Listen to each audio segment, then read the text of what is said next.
Alright guys, so yesterday we talked about the action of insulin, that how the insulin helps in controlling the blood glucose level, right? How it helps in uptaking of the glucose into the cells, right? And if you guys remember, we learned that the number of GLUTs increase only in muscle cells and adipose cells, right? And muscle cells and adipose cells have GLUT4, right? GLUT1 is present in blood-brain barrier, right? And GLUT2 is present in the liver cells. Now, today we are going to talk about glucagon. Now, if you guys remember, we learned that the normal range of glucose is between 70 milligram per deciliter to 120 milligrams per deciliter. Yesterday we learned that if the blood glucose level becomes higher than 120 milligrams per deciliter, right?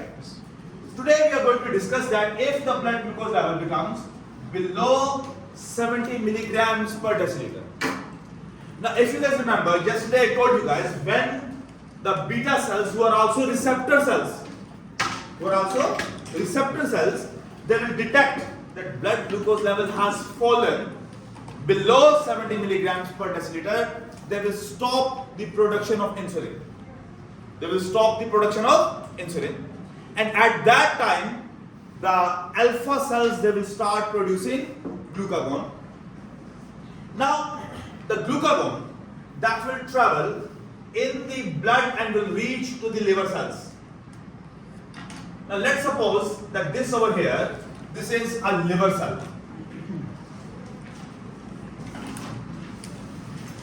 Another thing I want to remind you that both insulin and glucagon, they are protein hormones. They are polar hormones. They cannot enter inside the cell, right? So for that purpose, let's suppose that this over here, this is the receptor for glucagon.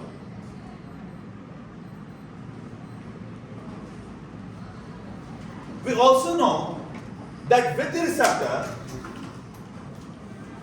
there is G protein that is bound, right?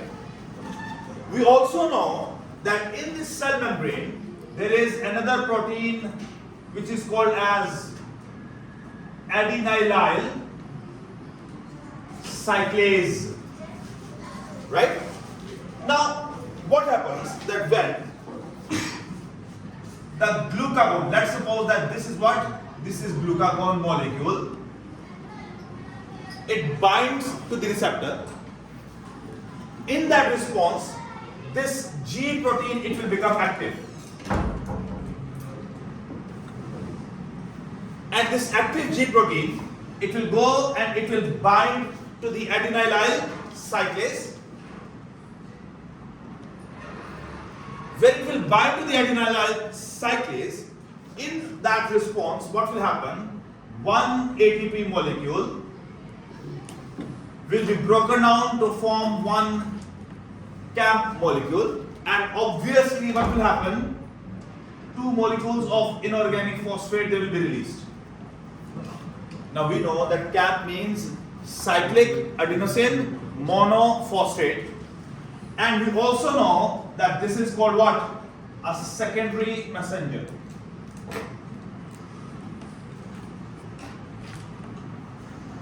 We also know that this secondary messenger, what does it do? It starts a cascade of chemical reactions.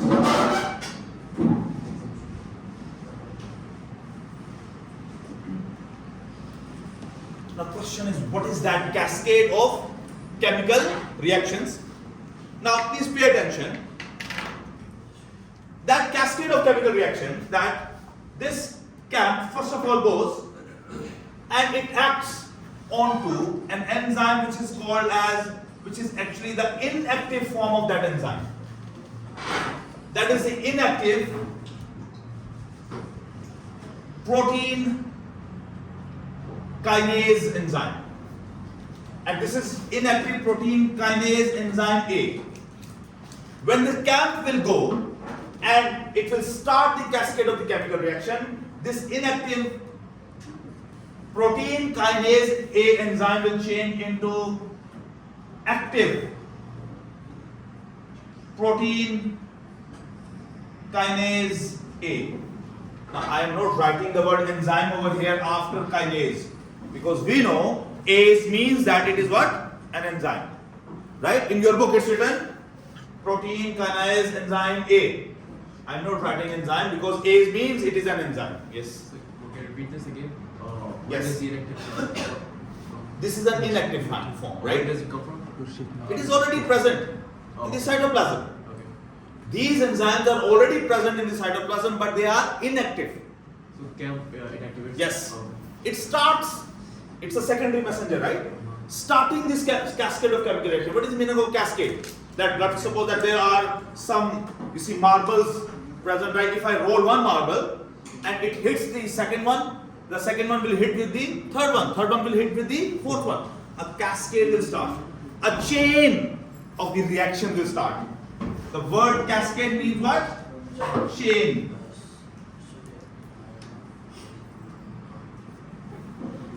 So it starts the chain of chemical reactions. Understand? So in that chain of chemical reaction, first chemical reaction is what? Inactive protein kinase enzyme A is changed into active protein kinase enzyme A. Now, what does the kinase enzyme do? Who will tell me? Addition of phosphate.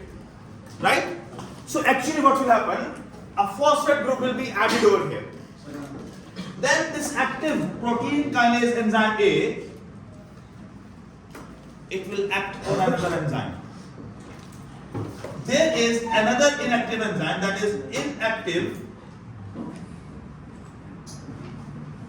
phosphorylase kinase enzyme. Yes. The phosphate will be having glucose. Sorry? No, not glucose. Here there is no glucose. This is opposite of glucose. Here we are discussing when the blood glucose level is low. Right? Just wait till the end, then you will understand everything, right? What will the kinase A do? Kinase A will perform the job or action on inactive phosphorylase kinase. And what it will do, when it will act on the inactive phosphorylase kinase, let me write the correct spellings.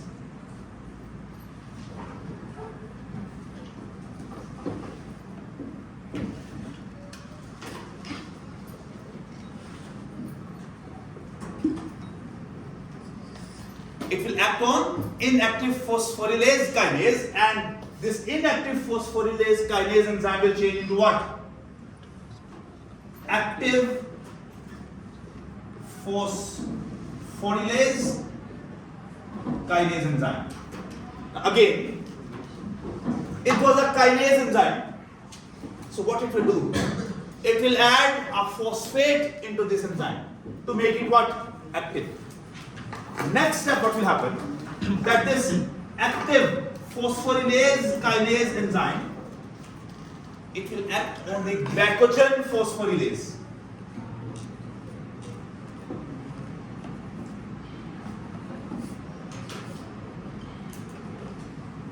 And this is what?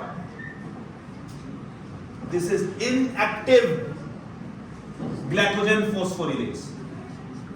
What is this? This is inactive glycogen phosphorylase. So when this active phosphorylase kinase enzyme will act on the inactive glycogen phosphorylase, it will be changed into what? Active glycogen phosphorylase. Now, this glycogen phosphorylase enzyme, which is active, it will act on the glycogen. And it will break down glycogen into what? Into glucose. And the glycogen will be broken down into glucose. Now what has happened? Please pay attention, I am coming back. What happened? That the blood glucose level became below 70 milligrams per deciliter. It means that there is less glucose in the blood.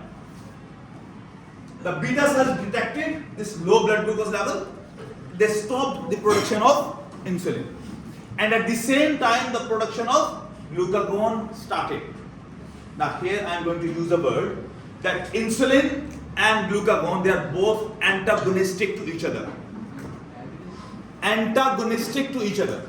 The question is, sir, what is the meaning of antagonistic? They work opposite to each other.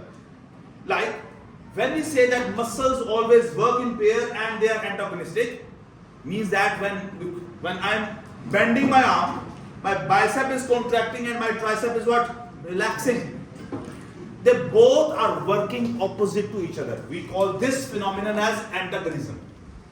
Alright? So same thing, that when blood glucose level is low, insulin production will stop and glucagon production will increase. Antagonism. Understood?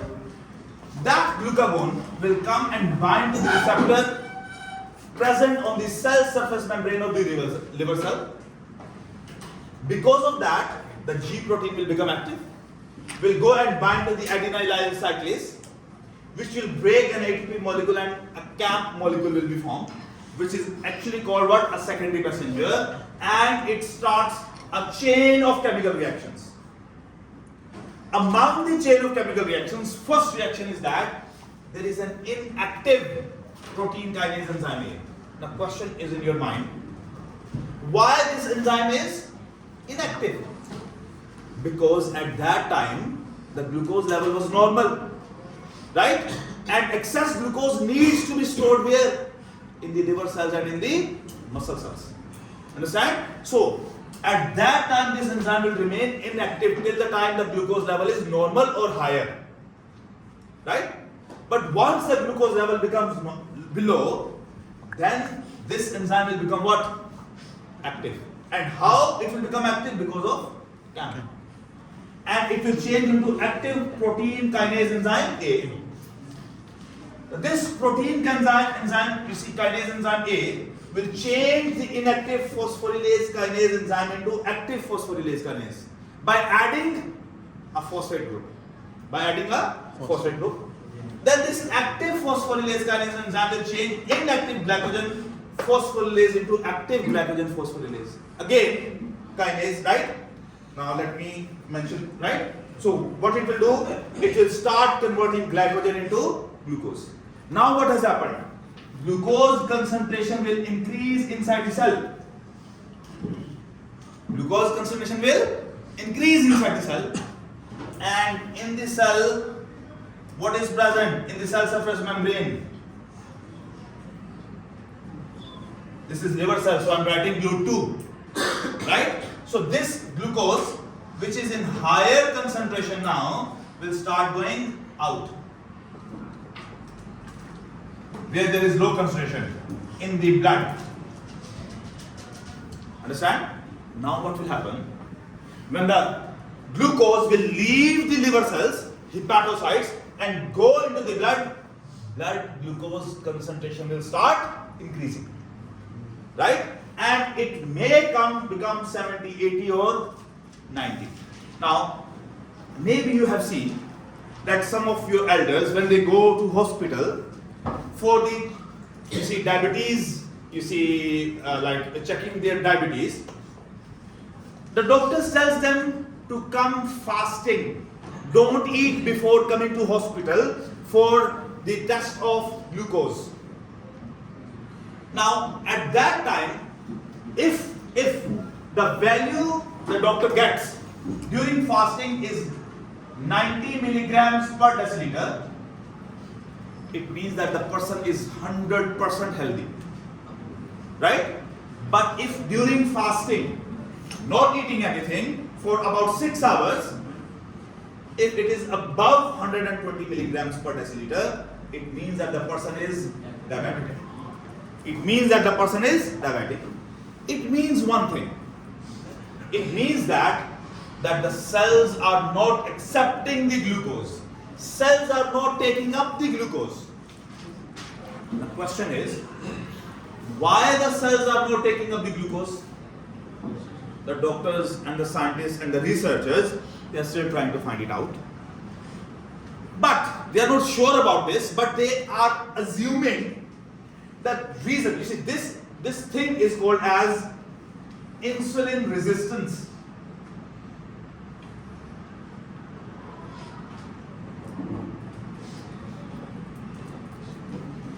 What is this thing called?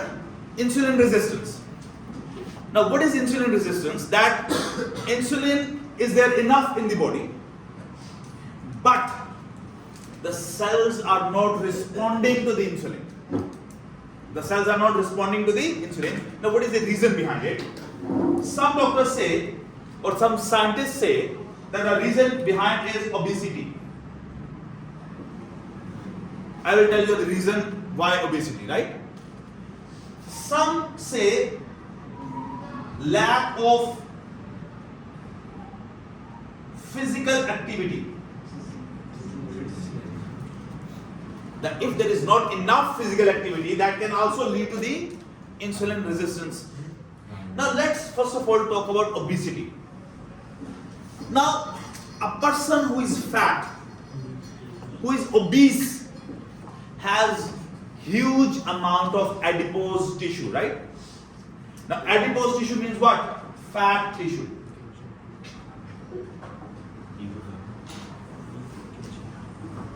Now, I have told you one thing last year as well. Please, it's a reminder that every person, when he grows, up till a certain age, number of cells grow. After the number of cells do not grow, in number I'm talking about. Like I gave you guys the example, and I'm telling you right now, I'll ask you in the next chapter. Your nervous system cells or your brain cells, their number increases up till the age of 2. After the age of 2, the number do not increase. Same, muscle cells, they reach to a maximum number up till a certain age. After that, the number do not increase. Same, the adipose tissue cells, the fat cells, their number never increase. The question is, sir, if I eat too much, I become fat, I have a big belly. The fat is stored in the adipose cells. It means cells are increasing? No. Cells number is same, cell size is increasing. You know, the cell membrane is flexible. You have learned that or not? Right? Lipid bilayer. So if we keep on putting something in it, like if a balloon is there, if I keep on inflating, it will expand, right? Same. If we are adding fats into the cells, cells will start expanding. Same, you see, the bodybuilders, when they do bodybuilding, they have massive muscles. The number of muscles do not increase. Size of muscle increase. And there is a terminology for that which is called muscular hypertrophy. Right? Only the size of the cells has increased. Now, if the person stops exercising, stops bodybuilding, the muscles shrink.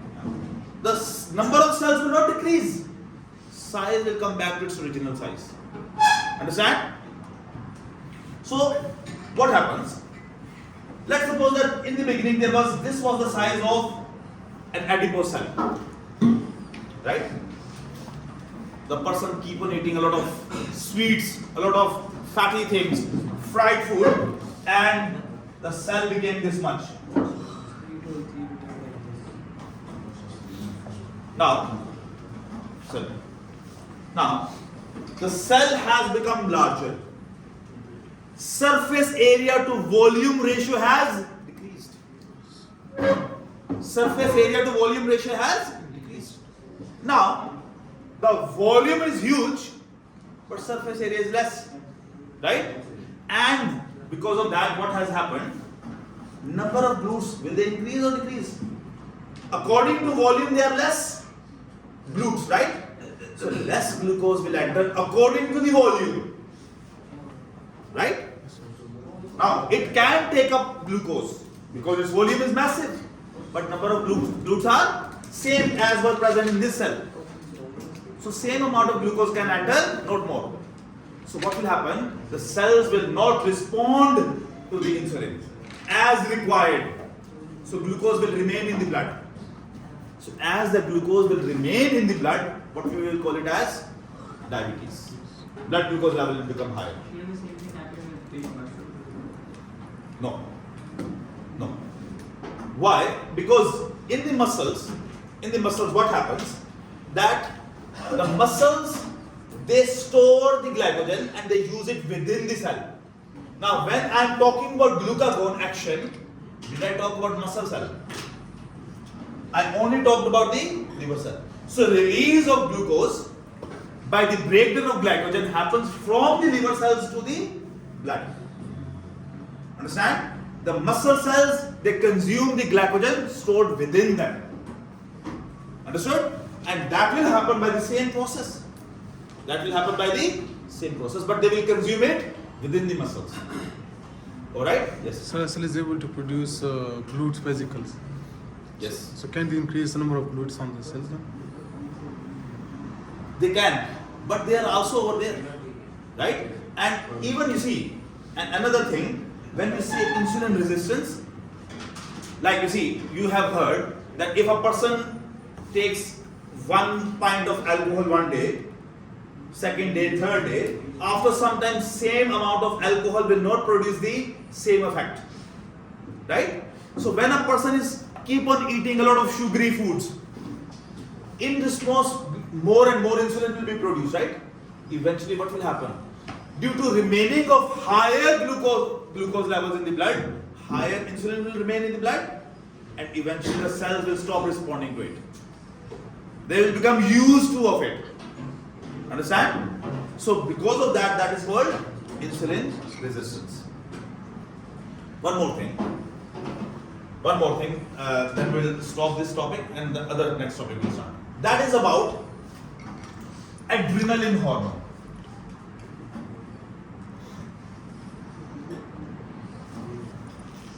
Now we'll talk about the adrenaline hormone in next chapter as well, and we have already learned in O levels.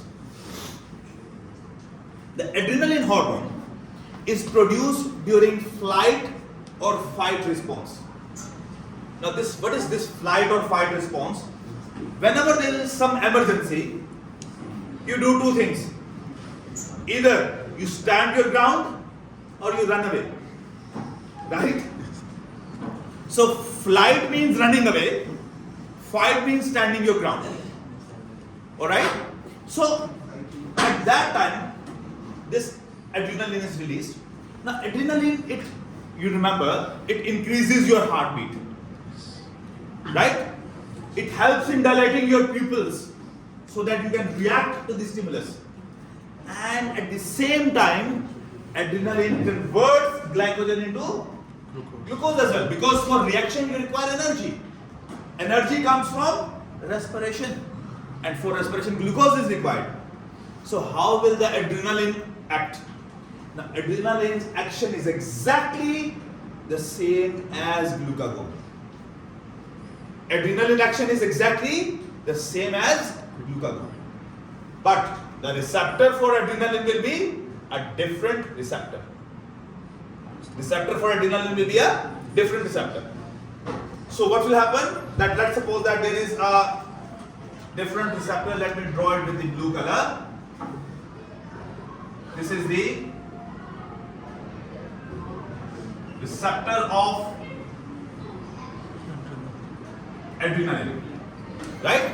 And with this, adrenaline came and bind with it.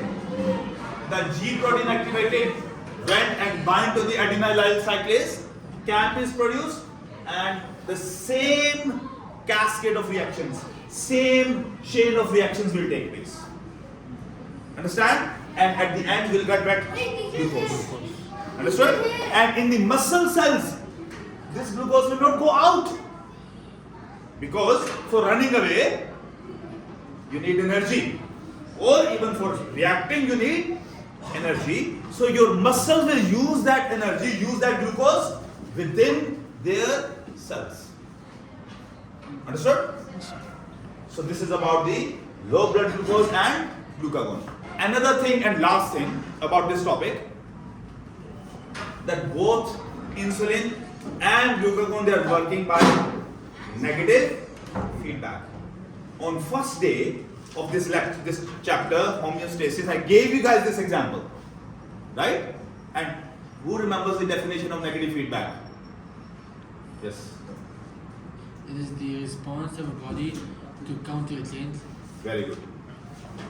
Reaction of our body opposite to the stimulus is called negative feedback, right? Now just see, what was the stimulus over here?